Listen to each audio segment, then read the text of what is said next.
Good morning, Pear Orchard. My name is Josh Beck, and I serve as the College and Young Adults intern.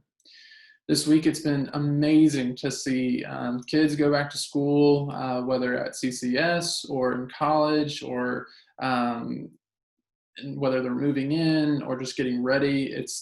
Um, I'm just so excited. It is a sign that we're potentially rounding the corner, and I know it's not exactly normal, but it's at least something. And I'm excited in a couple of weeks that we're hopefully going to be able to do Sunday school in person. And I just want everyone to know, whether you're a student, parent of a student, or teacher, or just have any way, shape, or form part of the education system, that Pear Orchard is praying for this upcoming semester, as I know it will be filled with a lot of different trials and hurdles, but you have a church that is praying for you daily.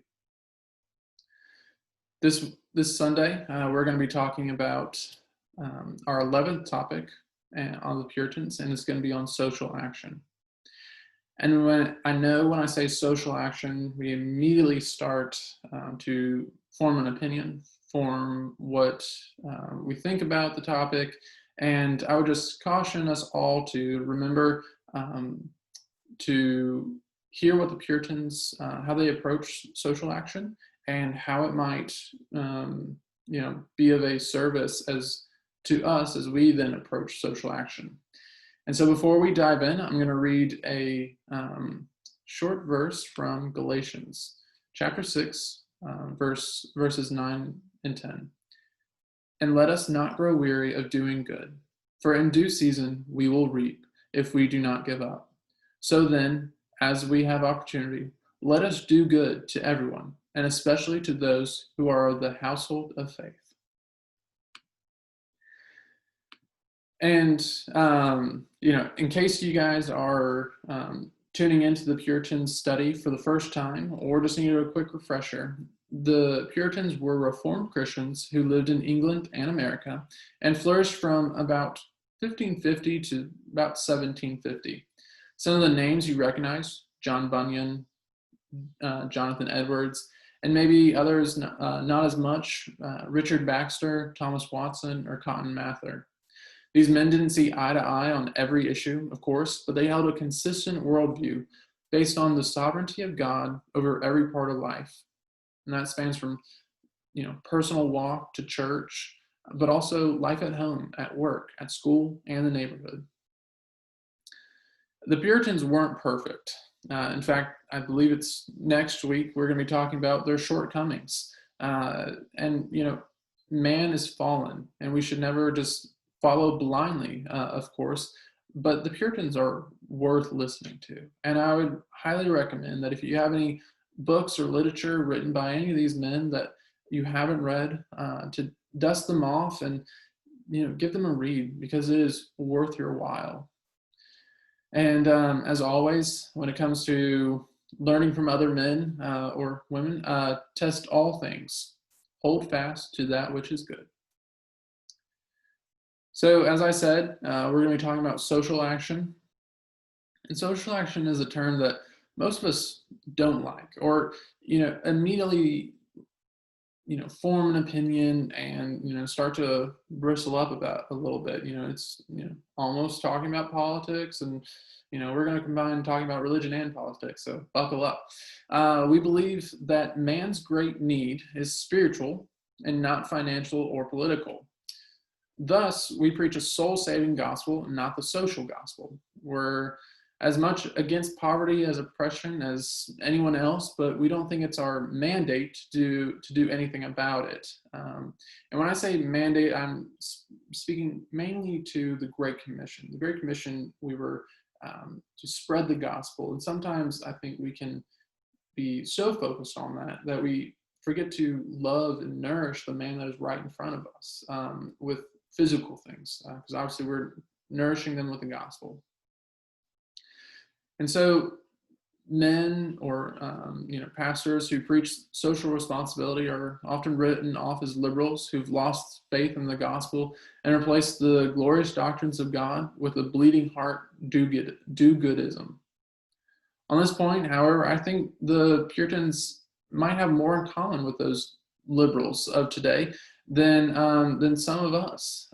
However, the Puritans taught a incredibly orthodox and reformed, strong, good doctrine. So when I say that they were similar to the liberal theologians, I'm only talking about social action.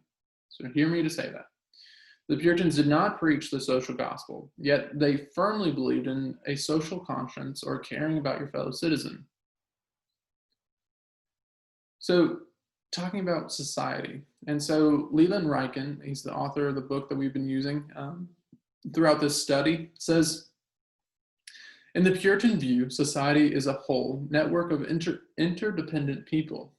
And so the word is interdependent, not independent. The Puritans did not believe that we were, meant to live as most of us do, in a cocoon with our families and a small group of friends.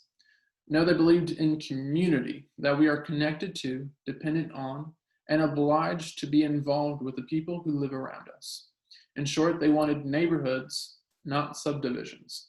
And I'm not hating on subdivisions. I grew up in a subdivision. I love subdivisions. And so let's look at a quote from William Tyndale. Neighbor is a word of love and significance. We should ever be nigh and at hand and ready to help in some time of need. A good society is one in which each part is so contiguous to the others as to thereby mutually participate with each other, both in strength and infirmity, in pleasure and pain. The Puritans favored separation from the world, but they were strongly against seclusion. They did not believe in running off to the mountains to live by yourself or barricading in your own house. And they thought that their way of thinking, man was made for society. And that part of the Christian calling is to be a good neighbor. And this is something that I could talk for hours and hours, but I'm going to keep it hopefully pretty concise. Where you live was ordained by God. And, I think some of us do, a great job at meeting your neighbors and reaching out, and, someone new moves in, baking cookies and building those relationships.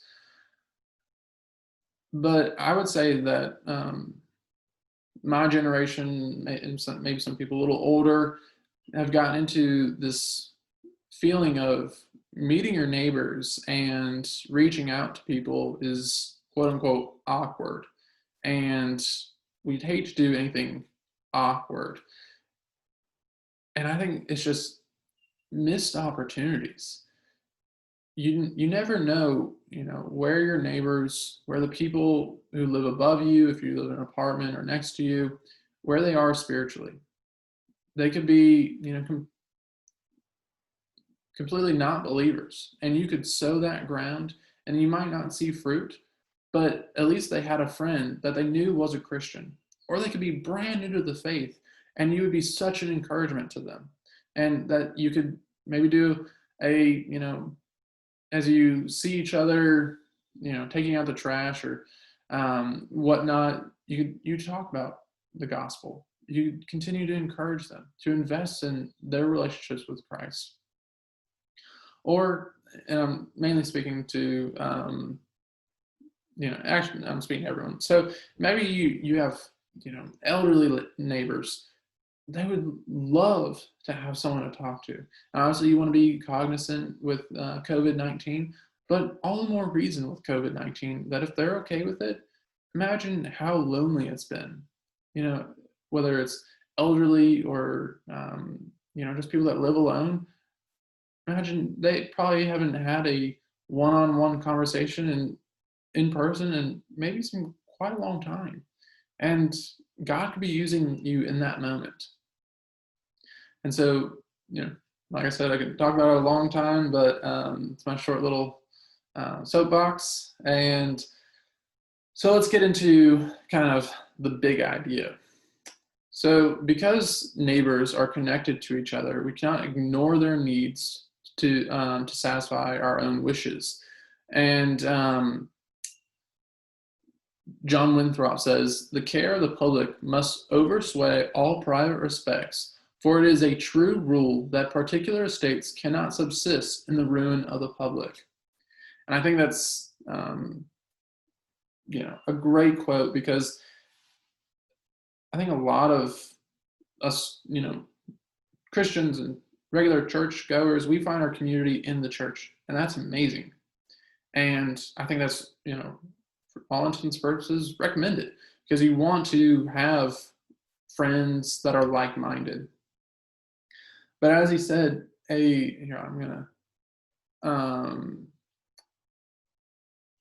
that particular estates cannot subsist in the ruin of the public. And if we just put particular churches cannot exist in the ruin of their community. If we put so much time and effort in our community in the church, but forget our city, what's the point? What's the point, guys? We gotta love where we live. And the Puritans would not reduce loving your neighbor to doing him no harm. In fact, we have a positive duty. The man who minds his own business only, the Puritans would argue, is sinning. And this kind of goes back to what I was saying about, loving where you live and loving your neighbor intentionally. Instead of, oh, well, yeah, I think they're the Smiths, but I'm not really sure. And we only really wave at each other as we're pulling out of our driveways, or, saying hello as we take out the garbage. Get to know your neighbors. That way, whether it's spiritually or, truly physically, maybe they're about to move, or they have something that they need help with, and you happen to be an able young body that they could really use and be helpful and continue to build that relationship. And so William Perkins says, he abuseth his calling, whoever he be that employs it for himself, seeking only his good and not the common good. And that common saying, every man for himself and God for us all, is wicked. And so when we're talking about social action, it doesn't take very long until we get to the topic of poverty. And this is sometimes a divisive topic, and one that we kind of use kitty gloves on, and because there's a lot of questions that go into poverty. Should we do anything for the poor? If so, what should we do? How should we do it? Who should do it? And what should we expect from the poor, if anything, in return? And on this point, you've got to remember, as Jesus said in Matthew, the poor you have with you always. No economic system has or can eliminate all poverty. Communism said it would, but it didn't. Capitalism does it better, but drive down I-55 and any frontage road, and you'll quickly see people asking for money or food, or sleeping underneath the bridges. And poverty is a perennial problem, and the Puritans couldn't wipe it out. Nobody can. But it seems to me they address the issues potentially better than we are here in the United States. So what did they say about it? In the first place, they said, it is our business. One main end of our civil actions, political employments, and corporal endeavors in our particular callings must be to give to the poor. And so note the words, one main end, or our goal, or the social gospel goes wrong because it reduces the whole Christian life to relieving the poor.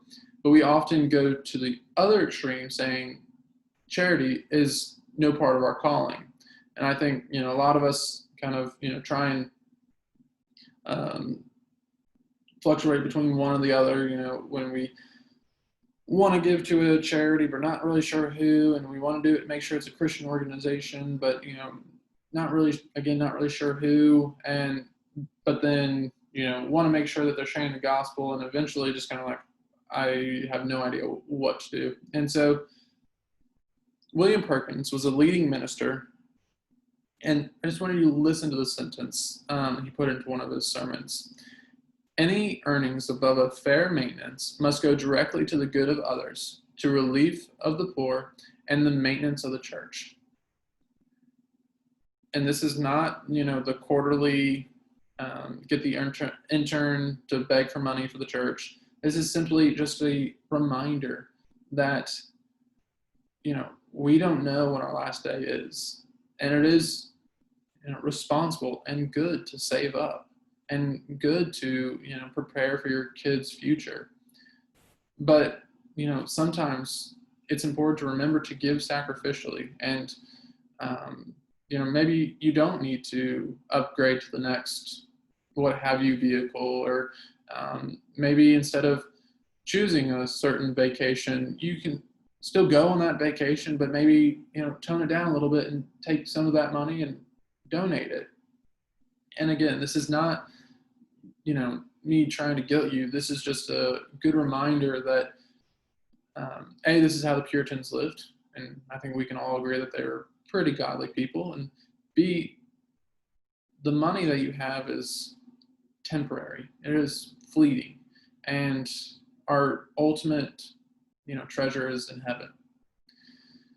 And so this fair maintenance that was talked about means living modestly and paying your bills. But after this is done, give your money to the church and to the poor. The Puritans saw no difference between supporting the church, promoting missions, and relieving the poor. Each one is God's work. This is what they said, but what did they actually do about it?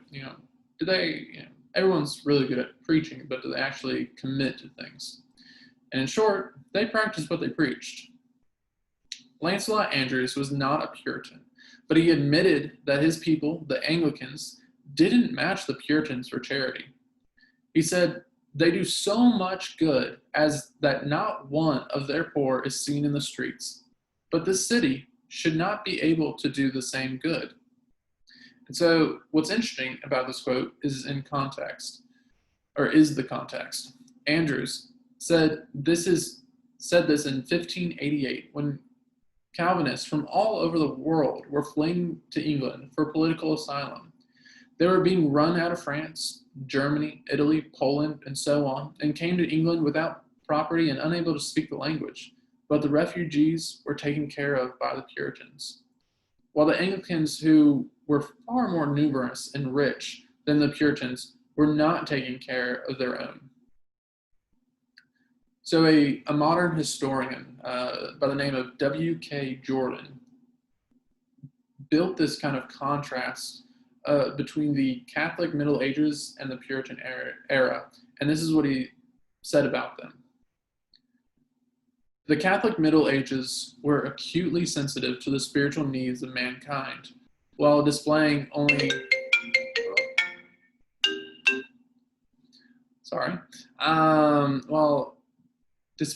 a scant or ineffectual concern with the relief of poverty, while the private donations in England came in large proportion from the Puritans. The great moving impulse behind the growth of voluntary charity is the emergence of the Protestant ethic. The contrast is worth thinking about. The medieval Catholics were so worried about saving souls that they didn't care about the life in this world, but the Puritans cared for the whole man, body and soul. And so the Puritans clearly care about the poor and, took care of them, but did they enter in sort of kind of a welfare system or a welfare state? And so, no, they didn't. They drastically differed from our system of today in 4 ways: motive, means, goals, and effectiveness. First off, their motive was love, not guilt or fear. They said true morality or Christian ethics is the love of God and man, stirred up by the Spirit of Christ through faith and exercised through works of charity. This is a sharp contrast to the spokesman or kind of the sentiment about poverty today, who say that poor are entitled to money and that if we don't give it to them, we're not compassionate and not loving. Hopefully you see the difference. Love versus guilt or fear. Love the poor because God loves them versus love the poor or else. And it's a fine line. And again, this is a tightrope, and I think, but it's important to draw that distinction. In addition, the means of giving was private, not public. In other words, personal and not faceless. One man summed up their views like this: there must be personal cooperation. This is charity born of love and received with gratitude. Again, the contrast could not be sharper. In our system of welfare today, people work and then pay taxes, and then part of those taxes are used to provide assistance and a living assistance for the people in poverty, below the poverty line, and they get the check in the mail. That's a really impersonal way to kind of go about loving your neighbor and loving the poor. There's no love at all in giving, and no gratitude in taking. And so what should bring the poor and the rich closer together only makes them and sometimes resent each other. It's kind of the furthering the haves and haves not. And the government is kind of that intermediary of, some people like, the Robin Hood, or just the, people talk about the welfare queens. And so it gets quickly very nasty, and we lose the first point of talking about the, God's love for us that is then spilled out onto our love for others. And it's unfortunate to see, but as we look at how the Puritans approached it, I think we can definitely take a page out of their playbook, so to speak. So their goal was to help others and not just feel good about themselves. Christopher Hill, a Puritan scholar, wrote, "Indiscriminate charity was a social menace. It prevented the poor from realizing their responsibilities and seriously looking for employment. As a result, many Puritans preferred that the churches take care of the poor in their own parishes, where they could judge between genuine and fraudulent need." The Puritans were very much committed to charity, but charity had to do some good. If it went to support drunkenness or to keep a man lazy, it was wrong. The only way to know who's getting what was to work locally, to know who you're giving the money to, and to have some idea of what he's doing with it. Again, I mentioned this earlier, it's important if you're going to give money to organizations to, properly vet them, and when you can, try and donate to charities that are in and of your community, that are really going to, go to a cause that is going to help your community, or your community, not community.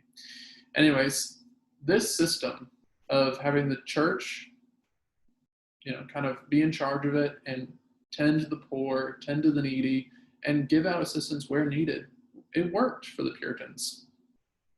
A few minutes ago, I quoted from Lancelot Andrewes, who hated the Puritans, admitting that their systems of charity worked, that the poor they took care of were, in fact, taken care of. Whatever you think about our system of welfare here in the United States, it is